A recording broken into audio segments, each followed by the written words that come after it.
অভিনব বর্ষবরণ বিষ্ণুপুরের ঐতিহ্যবাহী যমুনা বাঁধের জলে 1431টি ডুব দিয়ে নতুন বছরকে বরণ করলেন বিষ্ণুপুরের যুবক সদানন্দ দত্ত। এ যেন এক নতুন বর্ষবরণ।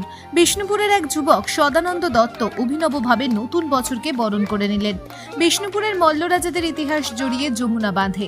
এই বাঁধের জলে 1431টি ডুব দিয়ে নতুন বছরকে বরণ করলেন বিষ্ণুপুরের যুবক সদানন্দ দত্ত, যা দেখতে ভিড় জমিয়েছে বিষ্ণুপুরবাসী। প্রতি বছরই বাংলা এবং ইংরেজির নতুন বছরকে এইভাবেই বরণ করেন সদানন্দ দত্ত। 1429 সালে 1429টি ডুব দিয়ে নতুন বছরকে বরণ করেছেন। 1430 সালে 1430টি ডুব দিয়ে নতুন বছরকে বরণ করেছেন সদানন্দ। এবার 1431 সাল, তাই 1431টা ডুব দিয়ে নতুন বছরকে বরণ করলেন বিষ্ণুপুরের যুবক সদানন্দ। সদানন্দ জানান, তার এই অভিনব উদ্যোগ শুধুমাত্র গিনেস বুক অফ ওয়ার্ল্ডে নাম তোলা। সেই লক্ষ্যে তিনি প্রতি বছরই এইভাবেই নতুন বছরকে বরণ করে চলেছেন বিষ্ণুপুরের এই যুবক। আজকে 1431টা ডুব দিয়ে বর্ষবরণ করা হলো। এটা গিনিসে যেমন রেকর্ড হয়, এইভাবেই 2024টা লালবাঁধে দিই, যমুনাতে দিলাম। আমার স্বপ্ন আমার ইচ্ছা এটা যেমন গিনিস বুক রেকর্ড হয়, বিষ্ণুপুরবাসী বিষ্ণুপুর বাসী হিসাবে যেমন নাম হয়, সারা বিশ্বের বাজারে ছড়িয়ে। কত সময় লাগলো? 34 মিনিট সময় লাগলো। কেন এই ধরনের উদ্যোগ? অনেক মানুষ অনেক কিছু করছে, এটা দিয়ে আমি গিনিস বুক রেকর্ড করব। এখানে বিষ্ণুপুর বাসী সাধারণ মানুষ থাকে, আর আমাদের যমুনায় আছে হীরালাল দাদা আছে।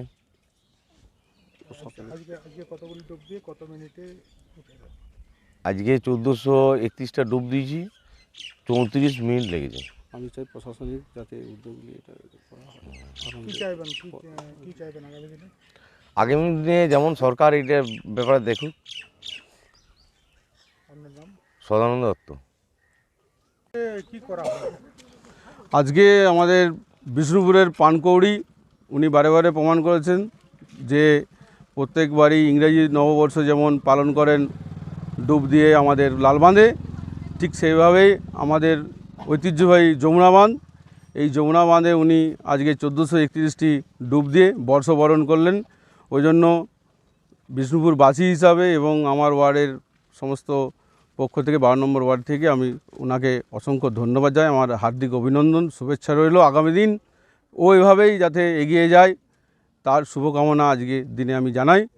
এবং সবচেয়ে বড় কথা, ও যখন এবছর এসেছিলো তখন আমি বলেছিলাম যে বর্তমান যমুনা বাঁধের পরিস্থিতিটা খুবই প্রতিকূল পরিস্থিতি আছে, তো তুমি যখন বলছো আমি চেষ্টা করছি অন্ততপক্ষে ঘাটগুলোকে মেরামত করে কিভাবে তোমার যে দৃঢ় প্রতিজ্ঞা যে প্রত্যেক বছরই আমি বর্ষবরণ করব ডুব দিয়ে, সেই অনুষ্ঠানটি কীভাবে সাফল্য করা যায়, তো সেটা আমি চেষ্টা করেছিলাম এবং উনি সেটা ডুব দিয়ে আজকে দেখিয়ে দিলেন যে প্রতিকূল পরিস্থিতি থাকলেও মনের ইচ্ছা যদি থাকে তাহলে সব কিছুই করা যায়। সেটাই আজকে সদানন্দ দত্ত প্রমাণ করে দিল। এটাই সবচেয়ে বড় পাওনা আমাদের বিষ্ণুপুরবাসী হিসাবে। এটা সত্যি খুব আনন্দিত এবং উৎসাহিত, আপ্লুত। আমি তো চাইবো যে নতুন প্রজন্ম এভাবে এগিয়ে আসুক। বিষ্ণুপুরের বুকে নতুন প্রজন্ম যেভাবে চলছে মিডিয়া, মোবাইলের বা বিভিন্ন রকম ইয়ের মাধ্যমে যে নেশাগ্রস্ত হয়ে যাচ্ছে, তার থেকে যাতে এইভাবে যেমন সদানন্দ দত্তের শিক্ষা নিয়ে যেমন এভাবে তারা এগিয়ে আসে, বিষ্ণুপুরের নাম উজ্জ্বল করে এবং দেশের নাম উজ্জ্বল করে বিষ্ণুপুরবাসী হয়ে, এটা আমি সকলের কাছে, নতুন জেনারেশনের কাছে, নতুন প্রজন্মের কাছে আমি এই শুভকামনা করব যে সদানন্দকে একটা উদাহরণ দিয়ে যেমন তারা সেই শিক্ষা নিয়ে চলে আগামী দিনে। আমার নাম হীরালাল দত্ত, আমি 12 নম্বর ওয়ার্ডের কাউন্সিলর।